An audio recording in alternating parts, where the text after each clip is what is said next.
Hey guys, it's Justin, and coming to you this evening a little later than I wanted to. Just real quick, things are a little off this week. My girlfriend Becca is over in her home state of New Jersey, and so things are a little off. So I'm kind of cat sitting right now, and it's literally sitting right here, a little meow, and so I've been taking care of her and kind of doing not everything, like there's a bunch of stuff, but just different. So things are a little off this week, so I'm a little late. Sorry about that. I'm not very good at due dates. So I am over here at Becca's, so it looks a little different, I'm sure. But I am watching a little bit of wrestling, watching some Cactus Jack, watching Mick Foley greatest hits and misses. And you're not watching this for wrestling, you're watching this for Beach Boys. So shut up, Justin. Okay. So I specifically, of course, if you watch the promo, the little promotion I made about what was coming soon, I'm doing the David Leaf interview with the SQ. And look at this. I actually made huge notes. Get away, meowly. I actually made 6 pages of notes, and I don't usually do that when I do this. But it was a really long interview, great interview. One of my favorites I've ever read so far in the ESQ series. But it's I think 13 pages long, and there's a Markle in that one, but I couldn't keep going. So I'm going to start out and kind of show you some pages from that, mostly one-sided conversation with David Leaf. This all concerns the Good Vibrations box set, and let's see, it was in Lee Dempsey interviewed the David Leaf, of course, and it was titled Beach Boys, or 30 Years of the Beach Boys Best, because I guess the 30 years was not actually when they first started, I believe. Okay, here we go. I believe it was the anniversary of like their first hit. So, and but obviously the Beach Boys Best just didn't sound right. So now, since I'm at my girlfriend's, I don't have my box with me to show you. But if you're watching this, most likely you own the box set, and I've already done a succession of videos on a review of that. So if you haven't seen that, if you don't know what I'm talking about or what it looks like, go back and watch that, because there's some different items in there for reference points. So if I had my collection with me, I would totally bring it, but I don't really need it. So let's see here.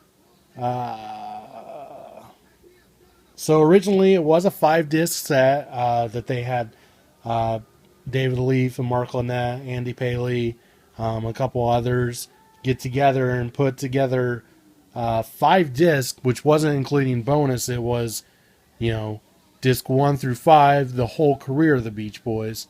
And so then they were able to, let's see, Mark Lynette had already done a 60-minute worth Good Vibrations back in 1989, 1990. He put all of that together, and if you listen to disc 5 on Good Vibrations, there is a pretty long Good Vibrations where it goes through take 1 through the alternative version, or whatever, alternative vocals, alternative parts with the track of the finished product. And let's see, so then on disc 5 for bonus, they were just going to make it half Good Vibrations and half Heroes and Villains sessions, which would have been like crazy nuts. Sounds like the Heroes and Vibrations bootleg that was going around for a while. Just sessions of Good Vibrations and Heroes and Villains, which I do have that. And if I was at my place, I would show you, but I'm not.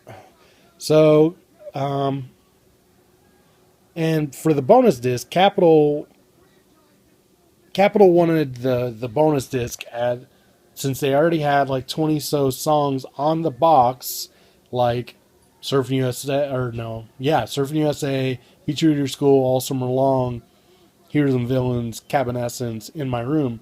Since they've already got however many songs are on that fifth disc that were on the box set, the four on the disc one and two, they were able to keep the publishing. So they didn't get any new songs for disc 5. They're just alternative versions, demos, instrumental, vocals only, live cuts of songs that were in on the first two discs. So that's actually, I don't know, kind of cool to know. And real quick, side note, someone asked me on the Smile group, Facebook group, said something about, so you're basically going to talk about the 93 box set. Why? I mean, not to sound rude, he said I'm quoting, he was saying not to sound rude, but, why would who would want to listen about this, talk about this, or discuss it? And that was, and I'm not reading it obviously, so that's not exactly what he said, but that's about what he said in my own words. And so I'm not going to say he's rude, but I mean, if you watch everything that I've done, why look back at history? Who does that? Why look back on World War II? The Nazis aren't around anymore. Why study, the history of Russia and USSR? USSR doesn't even exist anymore. Why? Well, obviously there's a lot of reasons why we study the history and everything. And there's a huge history of or not a huge history, but, I studied the history of this. I'm reading this stuff for the first time and discovering stuff for the first time of rumors that may have not have that may have been spread during the 90s when these magazines were put out, or fanzines, whichever you want to call. But they, some of them may have not come true. It's really neat to read about that stuff. It's neat to read how things came to be, what things didn't come to be, which is a little sad. But these interviews and everything, it was a different time for being a Beach Boys fan. And I didn't live it at that time. I was young. I was in elementary and middle school during the 90s. I liked the Beach Boys like greatest hits, but I wasn't as obsessed as I am today.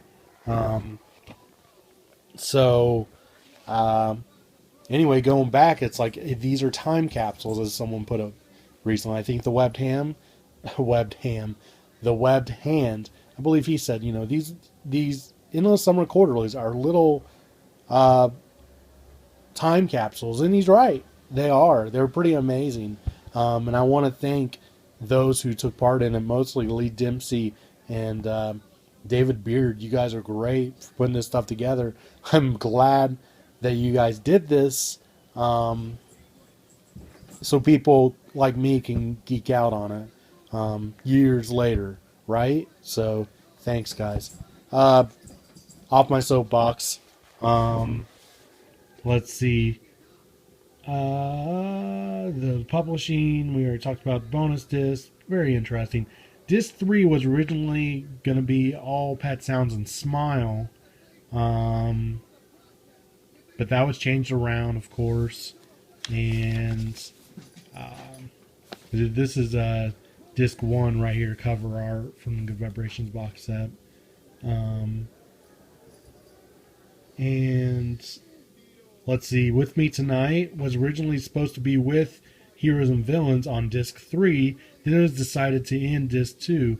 And actually, I find that kind of cool because I don't know. I didn't have Smiley Smile when I first got the Good Vibrations box set. There was a lot of albums I didn't have. So this introduced me to a lot of albums. It introduced me to Smile. Besides stuff that I had heard on documentaries. And so hearing With Me Tonight after Surf's Up, it was like a little ray of sunshine. Or not that Surf's Up was bad, the demo on disc 2, but it was like disc 2 ends with Surf's Up demo, well, a second to last, and it's a little dark. And then With Me Tonight plays, and it's not totally a smile song; it's a smiley song, but it's just like, okay, this is what's coming, and I don't know, it's a fun little tune. I'm glad they put it that way, actually. They asked Carl what he thought about the box set, and he said that they had, and actually David Leaf mentioned, he didn't know if they had enough Dennis Wilson represented on here. And so Carl's reply was that they needed more Dennis, and he suggested Little Bird and Baby Blue from Light Album, and Little Bird from Friends, respectively. And so that's when they decided, okay, let's put on the song 4th of July from around the Surf's Up era.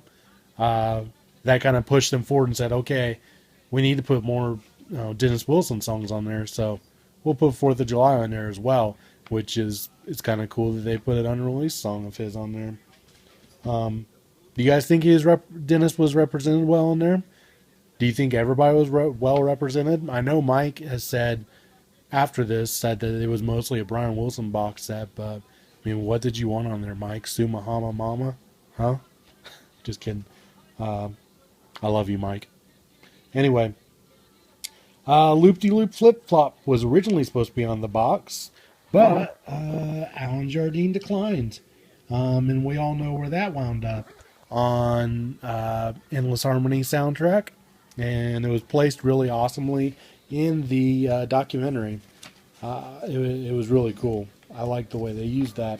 And as we all know, Al went to go refinish that, actually. It wasn't, at the time, they wanted to put the landlocked version on the box. So I would landlock, I quote unquote, not really, that version. And so, as we all know, he went back and finished it. Let's see. And since they wanted Loop to Loop Flip Flop, they thought, okay, with the publishing cleared on that song, we can get Brian's demo for Sail Plane Song and put it on the bonus disc. And, well, that kind of canceled it out when Al said no Loop to Loop Flip Flop. So then they didn't get Sail Plane Song. But, again, Sail Plane Song ended up on Endless Harmony. Very cool. Thank you, Alan Boyd. And so, what was I going to say?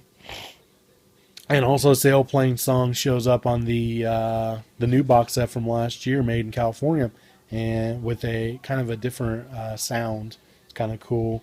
Capitol asked David Leaf to write as much as he wanted for liners. He said, you got a limit? And he's like, no. They said, no, just write as much as you want.